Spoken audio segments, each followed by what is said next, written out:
करके डॉक्टर डूम आगे चलकर बन सकता है लोकी की तरह एक विलन से एंटी हीरो या फिर एक हीरो आयरन मैन की तरह। क्यों मैं ऐसा कह रहा हूँ? क्या डॉक्टर डूम ने कुछ दिया है मुझे टेबल के नीचे से?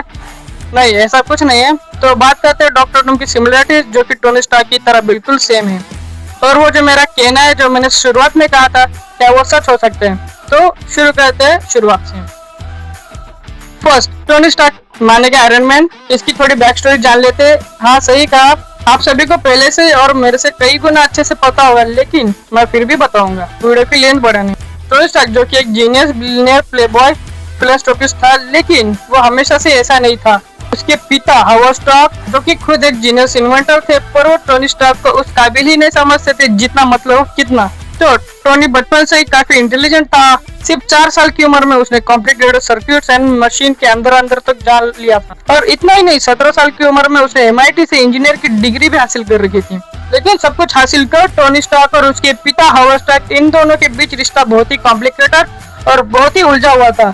क्योंकि जो हावर्ड स्टार्क थे वो अपने बेटे टोनी स्टार्क से हमेशा से ही हाई एक्सपेक्टेशन के साथ देखते थे, मगर टोनी स्टार्क ने अपने पिता से कभी सही बिहेवियर से बात नहीं की। और जो टोनी की माँ थी, मादर स्टार्क, वो टोनी को लेकर काफी परेशान रहती थी और टोनी को कई बार समझाती थी। मगर वो कहते हैं ना, इंसान अपनी गलतियों से ही सीखता है। लेकिन टोनी बहुत देर कर देता है। जब वो 21 साल का था, उस उम्र में उसने अपने पेरेंट्स को अलविदा तक नहीं कर पाया, और कुछ सही हो पाता उसके पेरेंट्स की एक एक्सीडेंट में डेथ हो जाती है।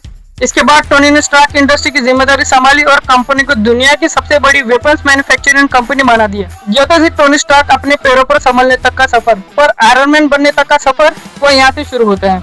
जब टोनी जाता है अफगानिस्तान, जो अपने नए मिसाइल सिस्टम को डेमोन्स्ट्रेशन देने पहुंचता है, और वहाँ टोनी पर टेररिस्ट अटैक कर यूज करते हैं उसकी कंपनी का स्टार्क इंडस्ट्री की मिसाइल, और उस धमाके के बाद टोनी हो जाता है बेहोश। जब वो जागता है तो वो देखता है एक साइंटिस्ट हो यूनसन, वो दोनों किडनैप थे एक टेररिस्ट ऑर्गेनाइजेशन से, द टेन रिंग, और वो चाहते थे कि टोनी वही उनकी गुफा में रहकर उनके लिए बनाए वेपन। तो जो योहानसन थे, उन्होंने ही टोनी स्टार्क की जान बचाई। उस मिसाइल के टुकड़ों को उसके चेस्ट तक जाने से रोकने के लिए एक इलेक्ट्रोमैग्नेट लगाया, और उस इलेक्ट्रोमैग्नेट को पावर देने के लिए एक ट्रक की बैटरी लगाई। और टोनी ने बनाया अपना पहला आर्मर हो यूनसन की मदद से, iron man suit mark 1।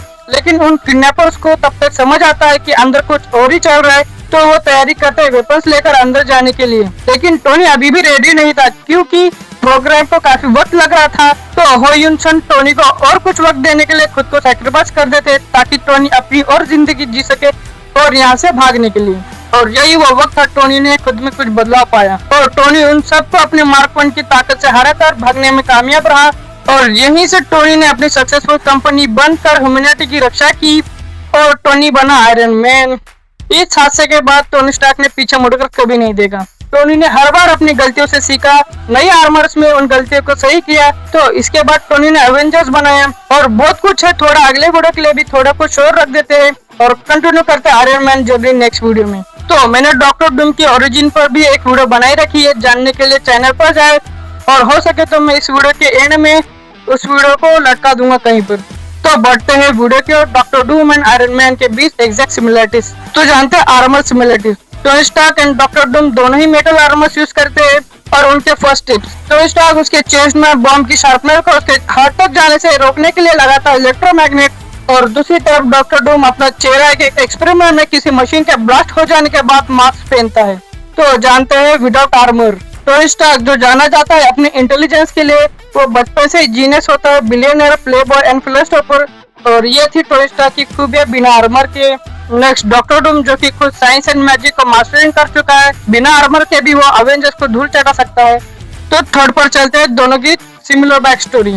Tony Stark intelligent तो था ही, लेकिन वो इतना सब हासिल कर पाया अपने पेरेंट्स के गुजर जाने के बाद और अपने पिता को गलत साबित करने के लिए। डॉक्टर डूम का भी कुछ ऐसा ही हाल है। वो अपने पेरेंट्स की डेथ के बाद अपनी माँ विच के रास्ते पर निकल जाते हैं, और उस तानाशाही राजा के गुस्से की आग में। दोनों ही जीनियस इन्वेंटर से। टोनी स्टार्क एक world class engineer and inventor है। Victor Von Doom Marvel Universe के सबसे इंटेलिजेंट लोगों में से एक है। 4 पॉइंट, दोनों आर्मर सूट्स यूज करते हैं। आयरन मैन की आइडेंटिटी उन आर्मर के सूट से जुड़ी हुई है। डॉक्टर डूम भी पावरफुल मेटल यूज करता है, जो कि उसकी स्ट्रेंथ, ड्यूरेबिलिटी और वेपन्स को भी काफी बूस्ट करता है। 5th पॉइंट पर आते हैं, दोनों ईगो और कॉन्फिडेंस से भरे हुए हैं। Tony Stark and doctor Doom का अपनी इंटेलिजेंस पर काफी कॉन्फिडेंस है।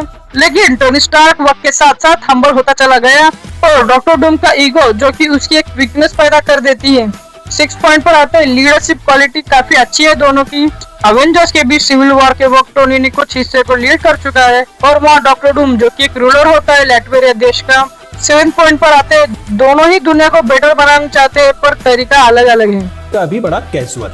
या टोनी टेक्नोलॉजी की मदद से इंसानियत का कल्याण करना चाहता है पर डॉक्टर डूम खुद की हुकूमत चाहता है, पर पीस के साथ डॉक्टर डूम डिक्टेटरशिप का अपना सहारा बनाता है। 8 पॉइंट पर आते हैं, दोनों को अपने गुजरे वक्त से मोटिव मिलती है। टोनी स्टार्क का लाइफ चेंजिंग मोमेंट जब वो किडनैप हो जाता है और वहीं उसने अपना पहला आर्मर बनाया, और डॉक्टर डूम उसका बचपन काफी ट्रेजेडी से भरा हुआ था और अपनी माँ को बचाने के ऑब्जेक्शन से हेवीली इन्फ्लुएंस था। और सबसे बड़ा डिफरेंस, टोनी स्टार्क जानता है कि वो कभी कभी गलत हो सकता है और उन्हीं खामियों की गलती से सीखता है और उन्हें इम्प्रूव करता है।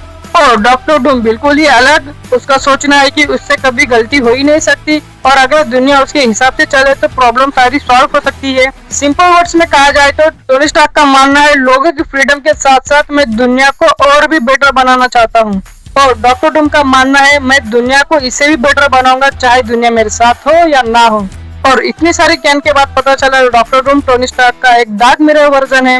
वैसे कॉमिक वर्जन में डॉक्टर डूम एक एंटी विलन जाना जाता है, पर एमसीयू में केविन चचा ही है जो डॉक्टर डूम को सुपर विलन से एंटी हीरो बनवा सकते हैं। खैर ये तो है उनके हाथों में, मेरे हाथ में इतना है कि मैं इस वीडियो को यहीं पे एंड कर सकता हूँ। तो मिलते हैं नेक्स्ट वीडियो में, तब तक के लिए बाय।